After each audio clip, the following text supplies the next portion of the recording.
Good afternoon. મારું નામ સરદાર આરવ છે. My friend and my teachers. આજે હું તમને ગુરુ પૂર્ણિમા વિશે થોડુંક કહીશ. વિશ્વમાં ગુરુને વિશેષ દરજ્જો આપવામાં આવે છે. માતા પિતા આપણા પ્રથમ શિક્ષક છે, તેથી ગુરુનું પદ સર્વોચ્ચ છે. આ તહેવાર વિવિધ સ્થળોએ ઉજવવામાં આવે છે. આપણા લોકોના જીવનમાં ગુરુની બહુ મોટી ભૂમિકા છે. ગુરુ વિના કોઈ પણ દિશામાં ઊભા છીએ પણ અસમર્થ છીએ. આપને પાણી મળતું નથી તેવી જરૂર રીતે ગુરુ વિનાનું જીવન રણમાં પાણી શોધવા જેવું છે. મુસ્ફીમાં ગુનો અર્થ અંધારું થાય છે અને રૂનો અર્થ પ્રકાશ થાય છે. તેથી અંધકારમાં જે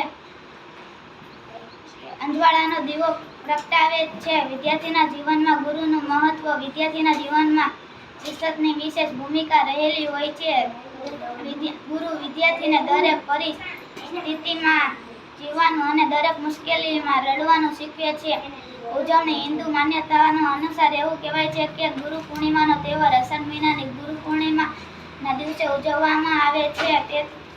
તેથી આ તહેવાર અંગ્રેજી મહિનાના અનુસાર જૂન-જુલાઈ મહિનાની આસપાસ ઉજવવામાં આવે છે.